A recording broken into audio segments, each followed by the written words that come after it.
Once you do a backflip or a triple flip in your case, my God, I watched it. How did you pull it off? I mean, it was no fun. We did it because we wanted to get it done. It's like science on a napkin at the pub. Right. But when you land after things like that, does it feel maybe, I don't know, something close to an orgasm that you pulled it off? I don't know, like your knees are shaking. It's probably better than an orgasm. How do you relax from that? So what kind of pastime legends of action sports have? I'll go skydiving, thrash car, drifting, burnouts. Yeah, just relax by taking a skydive. Why not? Yeah, it's so relaxing. These kids they watch these videos all the time, and maybe it inspires them to go out and be better themselves, and that's kind of what makes me do it. It's not really the money aspect. Tell you what, if there were more people like you in the world, it would have definitely been a better place. There'd be a lot of scooterers.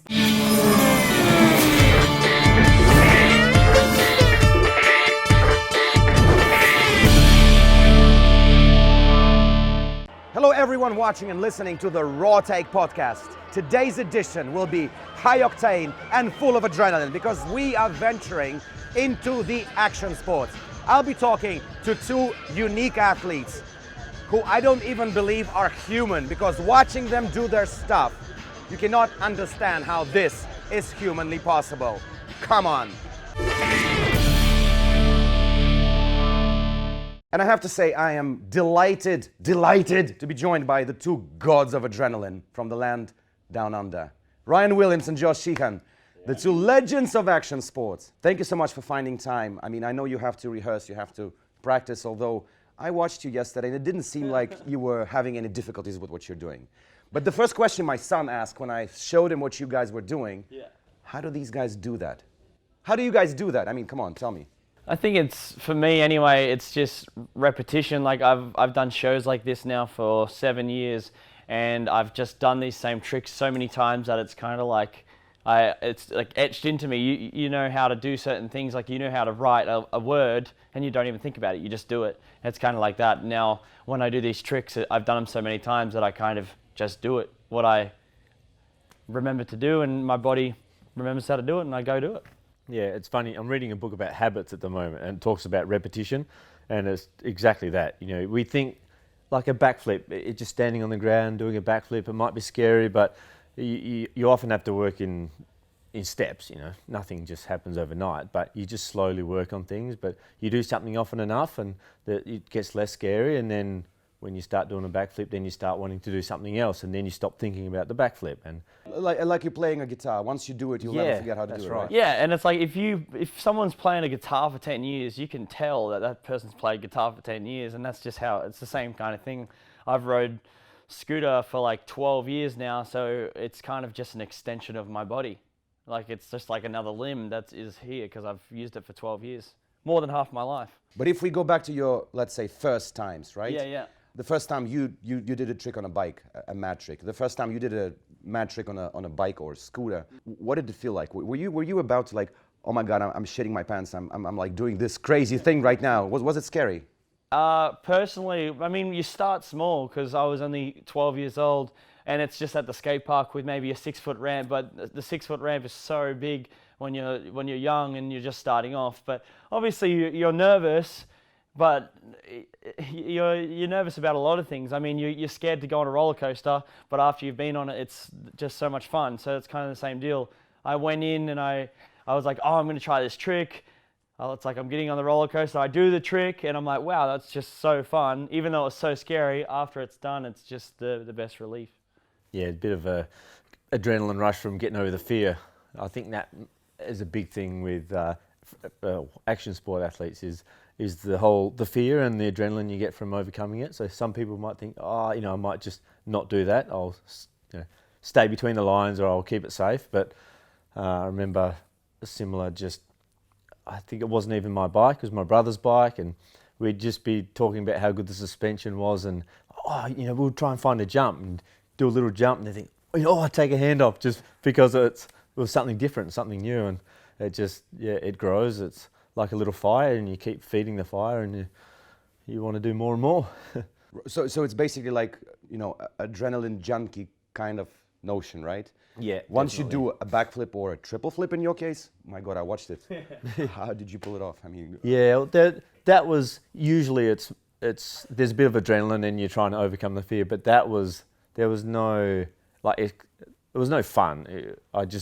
We did it because we wanted to get it done. You know, a double flip was exciting. You know, it was difficult and challenging, and I love a challenge. But the triple flip was just you can't help but think, is it possible? So we had to do it. When it gets to that point, it's calculations. It's almost like science that you're using, because you're not going to go out there and risk your life on something so big, because if it goes wrong, it's going to go very wrong. So when those guys go out there and do that, there's so many things that go into it that people don't see, and that a lot of people don't like. There's a lot of things that goes on behind the scenes, and you just see the magical land, the trick that it just got landed, but you don't see the things before it that went in to make sure that nothing went wrong and that it went perfectly. I saw you do the Silly Willy for the first time on YouTube. I think Yeah. it's about 1 million hits, close to Yeah. that now. But you looked a little nervous before you actually did it.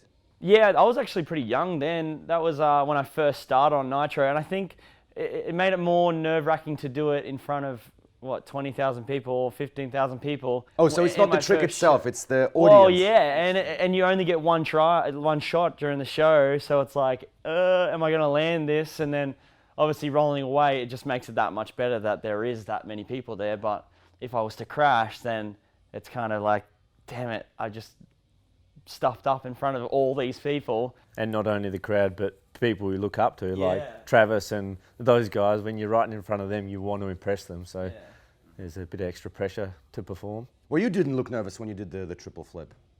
I was hiding a lot inside. So like that whole process started a year and a bit before I did the triple flip. But I wasn't going to do that triple flip until I knew I was going to land it. It doesn't make it not scary. There's a lot of fear in running through the body. But that final week leading up to it, we got to the stage where we got the ramp right. We had an airbag. We had a scaffolding landing with an airbag on top of that, so we could crash or land and ride out of it. And it was working. And that last week, I treated each day like it was the one. I had to land it. There's no other option. And it wasn't too stressful. But then, as the days went on, as I did more and more, I'd got up to, I think I maybe did 17 to the airbag before we took the airbag away. But one or two, not bad. But then when you get 15, 16, I'm thinking, gee, if I stuff up now, what am I going to do? Is, I won't know if it's me or if it's the bike. They worked and kept going. And that last night, I just tried. I had some friends there, thankfully, that helped take my mind off things. But just had to try and relax and think, just like the other days, just treat it like it's, you go out there like it's the first go, and landing's what I have to do. And So how many times have you done the triple flip now? once, without an airbag once. But I did it a few times to a flat airbag, probably 20, 25 times to an airbag, 30, 40 crashes to the airbag. But, loads of crashes leading up to it. There was something like, I think it was about the 18th ramp design that Travis settled with in the end. And how high was the ramp as well? Yeah, takeoff ramp, 30 feet, 33 meters. I think it was 10.5 meters tall. And that was just the takeoff ramp. We had a radar gun. I settled with 50 mile an hour in the end. That's 82k an hour. And it just, as soon as I went past the radar, it was just full throttle. This massive long ramp. So after that, double backflips are easy peasy, right? No. It's like a completely different trick. And it was maybe close to 2 weeks I was over there at Travis's just working on that. And then straight afterwards, I thought I had to go do a double flip at a Nitro show. So I pulled a regular ramp in front of the foam pit, and it felt so small, it was so awkward, spinning so fast. It was like I had to relearn a double flip. But how does it feel that you do something that no one has ever done before? And probably few will do that again. It's a pretty special feeling. Like the moment I landed, just the weight off the shoulders, just, everyone there to celebrate with me. It's surreal. It really took a while to sink in. Isn't it funny that you have weight on your shoulders, but you kind of put your own weight on your shoulders. You don't really have to do this. No one's like really forcing you to do it, yet you burden yourself just because you want to push action sports. It's a weird feeling, and then being able to actually do it, it's kind of like what I strive for when I ride nowadays. It's just to do something new, create something that maybe will help all of the action sports go to the next level. Because I find when I first started, especially on a scooter or a BMX, the tricks I would do a new trick, say a world's first, no one's ever done it, and then about like a year later, there's about 10 people that can do it, and you just open up, like it's like a light bulb in people's heads that turns on, and then now they think they realize it's possible, and then everyone starts doing it. But until that point of it happening, everyone thinks it's impossible. But still, you are the pioneer. Everyone will still know that you've done it first. Yeah. I know that's awesome, but I think the greatest feeling is knowing that you maybe just turned on the light bulb in people's heads, and they'll take that and do something maybe even better down the line. Right. So you guys done crazy tricks, both of you, the world's first. After you do something like that, what's next? So you did a triple flip. Now, what's next after that? Yeah. 4 times? Less. Yeah, well, people joke about that, but I think Travis did the next best thing. He did a double flip 360, which was, it's almost like the same amount of rotations, but with a twist in there instead of a third rotation. So his, I think, was more challenging, technically much more difficult than a triple flip. He knocked himself out several times. Even though we had an airbag, it's still so dangerous. But it's just, you think that it's a single flip to double flip, and then double flip to triple flip. But it's not just adding one more backflip. It's not just like, a backflip is this hard, so a double backflip is just double that. It's not like that. It's like a backflip to a double flip. A double flip's about 3 times as hard, and then going from double to triple is like 10 times as hard. Yeah, Travis said he was speaking to a gymnast, and he was saying for every rotation you add, it's 3 times the difficulty. So that kind of makes sense. Yeah. So it's not just like another flip. So going from a triple to a quad is like, it's extraordinarily more difficult. Well, when you land after things like that, does it feel maybe, I don't know, something close to an orgasm that you pulled it off? I don't know, like your knees are shaking. It's probably better than an orgasm because, it's you don't have to clean your jocks out after?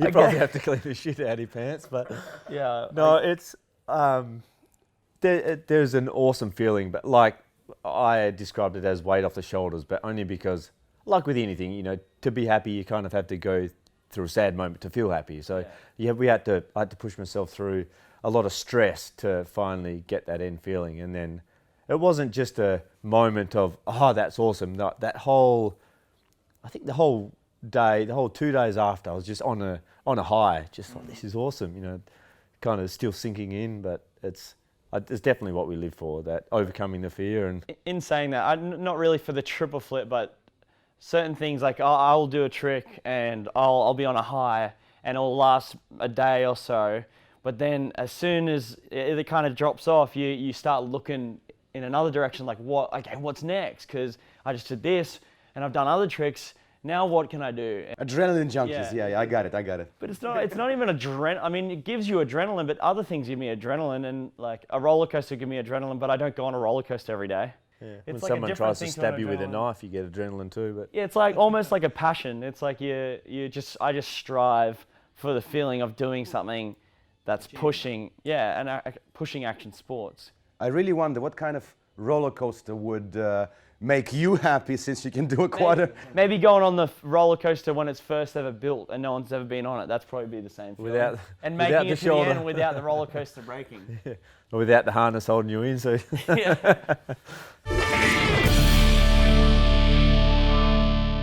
Ryan, you spoke about calculations when you do the stuff. How does it work technically? I mean, you're standing on top of a ramp. I'm imagining, maybe I'm crazy imagining that, but it's like a Sherlock movie where everything is like, scripted. It's kind of like... Is it something like that? So when you roll down, it's like science on a napkin at the pub.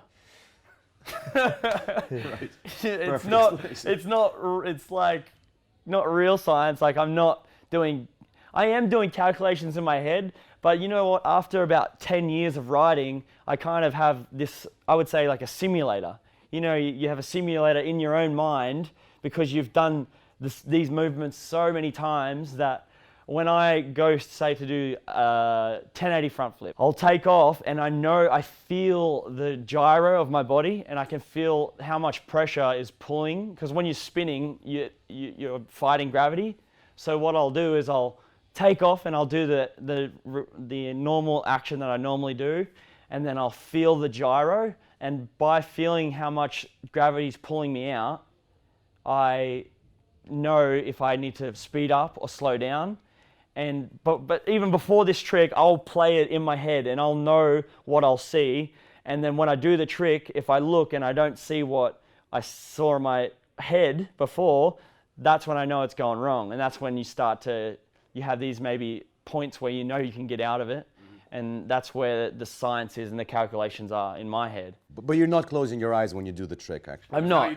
No, I'm looking and trying to see what I thought I would see. And if you're not seeing what you thought you'd see, something's going wrong. Yeah, visualizing is a very important part of what we do, because, you know, talking about the feeling of doing it comes with experience, but if you can't visualize yourself doing it to start with, then it's going to be a pretty difficult, you know, thing to learn. So, I mean, there's a lot of science behind what we do, but we don't, you know, I don't roll in and go, okay, E equals MC squared times gravitational force multiplied. No.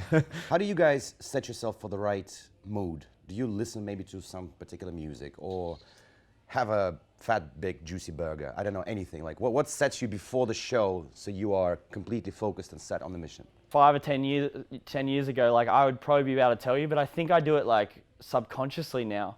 I just know what I have to do, and I know what is on the board and what they expect me to do, or even in a contest, I know what I'm going to do, and I just kind of do it now. I don't listen to music and be like amped, but I could if I needed to do that, and I would listen to music to be like, get pumped up, but somehow now it just happens, and I can just put myself in the state or flow of what I need to do, and I know how to do it because I've done it before. But if you would listen to a music before the show, what kind of music would that be? I'm just wondering. Rammstein. Rammstein. Do Haas. I don't know, because it depends if I'm just at the skate park and I'm trying to do maybe some cool rail trick combo technical thing, then maybe I'll listen to some hip hop and stuff like this, and then it's kind of like I'm more flowing. Swanky. And then if I'm like at X Games or on the Mega Ramp, I'm listening to like Slayer, Raining Blood. I'm like, because you know, like I'm like, I got to be pumped, because if I'm not hyper focused, then it can go really wrong, really easy. Yeah, it's very important getting in the right mental state, and music sometimes will help. But I think with experience over years, you can just, you know, getting in the right frame of mind. There can be a few triggers that will help. Say before a Nitro show, we hear this doom doom, and it kind of switches you on. You think, yep, got a show to do. But you know, if we have to practice at home, it can be mid-afternoon. You fall into that slump and you need to go train, and just like a good warm up, and you just have to tell yourself, be focused, concentrate, because if you're not focused, if you stuff up, it can cost you, and it can be months of your life if you really stuff up. So, speaking of which, have you guys had any big layoffs due to injuries sustained during your tricks? Because I know you haven't broken a single bone in your body, knock on wood. Touch wood. So I haven't broken bones, but I fractured them, so just like cracks. But yeah, I've been really lucky. But obviously, if you compare me to the average person, they're going to be like, oh, you've had heaps of injuries. But comparing to myself to like the people around me, Travis. I'm incredibly, Travis Pastrana, I'm incredibly lucky.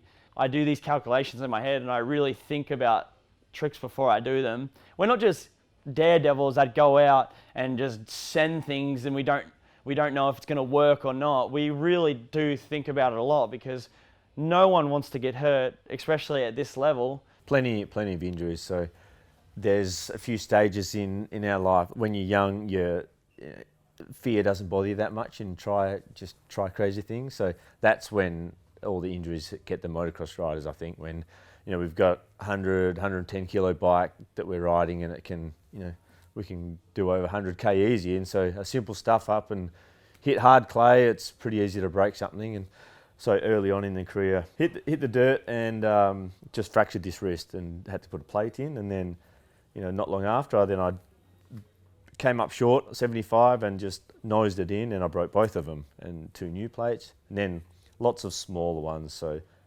fractured jaw. Soft tissue injuries, they're the worst, they take the longest. Dislocation, tendon and ligament repair. There's shoulder reconstruction that side. A bit of a tendon tear there, a couple of bones in the Oh my God, ankle. stop. It's getting scary now. A few ribs. Yeah. Have you got any non-broken bones in your body? Yeah, I mean, besides for the reconstruction, right side of my body seems to be pretty good. The left side's copped it. Every sport these days is about making money as well, right? If we talk about football/soccer, it's massively profitable right now. How profitable is action sports? I mean, can you actually make a living of doing crazy first stunts ever? Yeah, I think the world's first trick kind of deal, you don't get paid. Well, sometimes you do get paid for doing a world first trick, but you don't usually, that doesn't usually happen. But say something for like a triple flip, obviously that's a huge deal and it's incredibly dangerous. So that's going to be, you're going to get a set money for that. But the world's first kind of thing is just to get your name out there, push action sports, and then people recognize you doing the bigger things, and then you get more opportunities, and that's how that happens. And of course you can make a living now. I mean, you've been able to make a living now for a long time, and it kind of dipped. I remember back in the day when I first started, the guys that I looked up to on BMX, like Dave Mira and all those guys, they were making more money than what you can actually make today. Well, why is that? It kind of, because back then there was only a few people eating from the pie, and then now there's 200 people eating from the pie, so the slices are smaller, but I mean, it's still enough to make ends meet. You just have to be kind of at the top of the pyramid. But it's more like a full-time job, isn't it? Yeah, definitely takes Yeah, the over. best full-time job you could have. You're doing what you love for work, so you can't really get better than that. But that, in saying that, some people say, "Oh, you've got a dream job," but not everyone can do that. It's if you like what you're doing, it can be a dream job. We don't enjoy everything we do. Injuries, downtime, traveling, commuting for 20 hours in a plane sucks. Absolutely sucks. Training in the gym, rehab, it all sucks. But you kind of just have to go through that, and you have to work hard to be able to do what we do. So yeah, I can relate to that. trade-off, Sometimes yeah. uploading the video podcast on YouTube takes like 2 hours. And you're like, what's wrong? I mean, come on. But technically, if you do action sports like you do, guys, I mean, you circle the globe, you do shows in different parts. I saw your performance, I think it was 2012 in Dubai, in front of the Burj Khalifa building. You can't really moonlight in terms of like you do an office job in the day and then you take a scooter to the park and do crazy stuff, trying to learn new tricks, right? Yeah, there's things back that you don't see. Like, so you see people see the show and it's like 2 hours, so they think maybe, oh, they work 2 hours and that's it. But you have to go out there. We have to practice. We coordinate, and then there's a lot of things that do go on behind the scenes. And I think it is definitely a full-time job, especially when there's injuries involved. You don't work in at a shop and break your arm because you're working at the shop. So you got to factor in those moments and stuff like that. So I don't know. I think there's a lot to it as well. We do earn money now, but there's a big dead zone, I'll say, at the start of our career. So, like for motocross, I did have a day job. So I was working in a mine. It was seasonal, so we couldn't work in the winter, which kind of worked out all right. Yeah. So I was a driller, basically a tractor driving through the bush. And so it was hard work, lifting rods, but it was good for strength and fitness, and it earned me some money while I was there. And then on the weekends, I'd ride motorbikes. I'd race, and if I wasn't racing, I'd be doing freestyle for fun. So it'd take me all week to recover basically from the riding. And then during the winter, when there was no work on, then I'd do more races and try and learn more things. But it wasn't until maybe 4 or 5 years working on the mine, I entered a competition, and that's when I had my first crash. But that kind of lit a fire, but there was still maybe 3 or 4 years before I would earn money from it. My boss let me take some time off work. I went and did a competition. Competition nearly paid for enough, paid my way over to the competition. So there was a lot of hard work and, just getting by for me, for some motocrossers it's like that. But yeah, so there's that zone for time for a couple of years where my dad didn't want me to do it. Mum didn't even want to watch me, but his dad was always worried, saying, if you've got to think about it, you've got to go all out or don't do it at all, because if 5 years time you find it doesn't work, then your friends are going to have houses, going to have jobs, and going to be settled, and you've just wasted 5 years of your life. So it was a time where I had to really buckle down. You went all out, clearly. Yeah. It was funny though. It's a good 5 years or so before I really thought, actually, this is now a full-time thing. It was just fun for a while. It was hard work, but I enjoyed working hard. I enjoyed the fitness and stuff. And especially with motocross, a motocross is definitely not cheap. They're a lot of money to get. But for me, I luckily got into riding the skate park when I was really young. So when I started riding, I wasn't even old enough to have a job. And then by the time I could have a job, I was already making money from just having sponsorships and stuff like that. Not enough to be living a career or anything back then, because I was only 15 years old. But then, it just grew and grew, and I finished school and I was about to apply for university, but I got on Nitro Circus and it was good enough money to not have to do anything else, and it just snowballed from there, and now I've got my own house, another 40-acre property, and I'm building a compound. Fantastic. Thanks to YouTube. That's all a man could wish for, right? Yeah. By the way, this trip to Moscow that you have now for the Prorыв Fest is historic for you, right? Because you've just hit 1 million mark on YouTube, right? Yeah, I hit 1 million on YouTube. 2 o'clock in the morning on Instagram stories, guys, I made it. That's a whole lie. I don't know.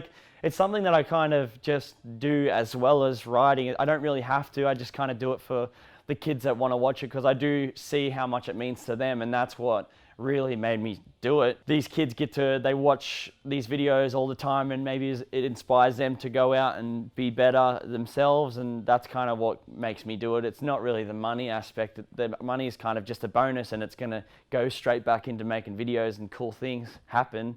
So for me, it's just inspiring kids, and if I can get just a few extra people going out there and bettering themselves, then it's worth it for me. Tell you what, if there were more people like you in the world, it would have definitely been a better place. There'd be a lot of scooterers. Obviously, your kind of sport, your activity involves a lot of adrenaline, a lot of, well, maybe not nerves, but still. How do you relax from that? So what kind of pastime legends of action sports have? Like maybe you do PlayStation, I don't know, cook pizza, anything. How do you relax? How do you get out of this? I've got a couple of cars. My brother and I, Dad, we're all rev heads, so we just love. Well, bikes is a bit of a bonus, but anything in a car, just doing skids, building up the car, making more power, and. So you relax from FMX by doing cars? Yeah, it's funny. It's not. I don't like to relax. Well, relax is the hour after the show when we stop riding and we sit down and eat some food, but. To do that all day is just boring. That's why we do what we do. When I get home, if I've just been busy, if I finish competitions, stress-free, I don't need to practice, I'll go skydiving, thrash car, drifting, burnouts, that kind of stuff. I just relax by taking a skydive. It's so relaxing. It is quite relaxing though. Right. Apart from the very first time you do it, you get forced out of a plane attached to someone. But the next 50 seconds after that, you're just floating. You're just sitting there, nothing, no one. Yeah, hoping that your parachute opens.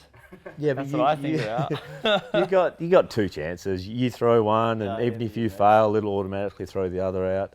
But yeah, it's not really relaxing. It's just taking your mind off what you normally do and focusing on something else. Mm-hmm. How do you refocus yourself on something else?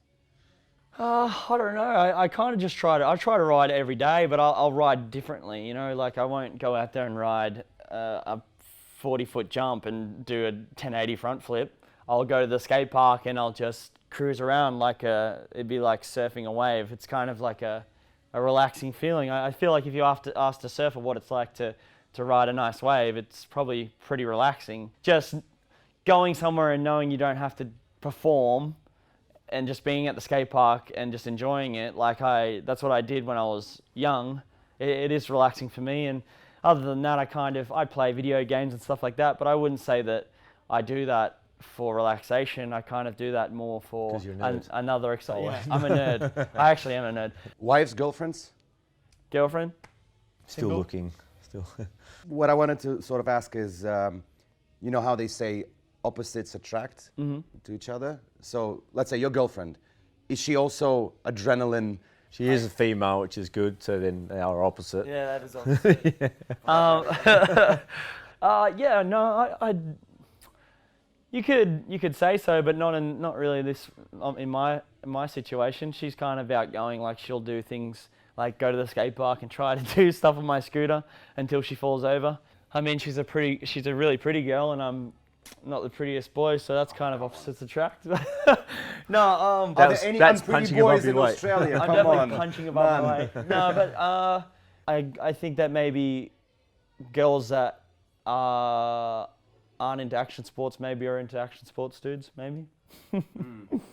I wouldn't know anything about that, Alex, my girlfriend.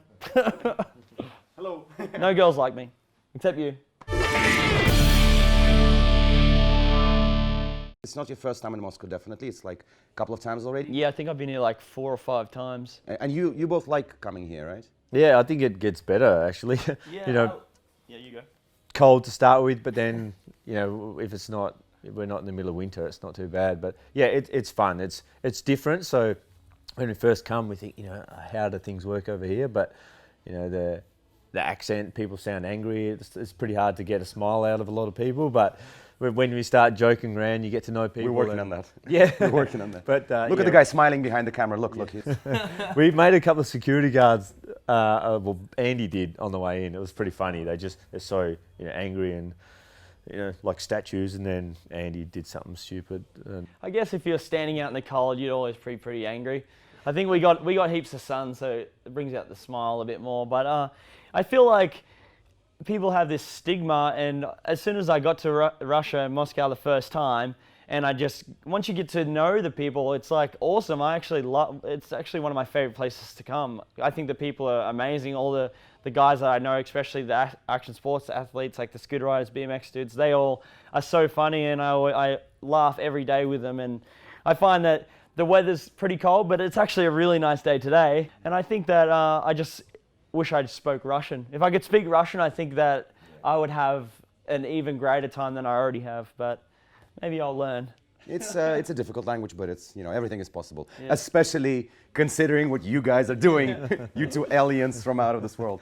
Right, thank you so much for your time, guys. Enjoy your time at Proriv, and I'll see you next year again, I hope. Yeah, for sure. And we'll ask the Proriv Festival organizers to do this in the summer in the open air, maybe environment. Yeah. Hello, Proriv. You should do it. We'll probably complain about wind or you know, something stupid there. We'll be like, oh, it's too hot now. It's too bright. No. Right. Thank you so much, guys. I'll be watching you. Thanks a lot. Thank you. Cheers.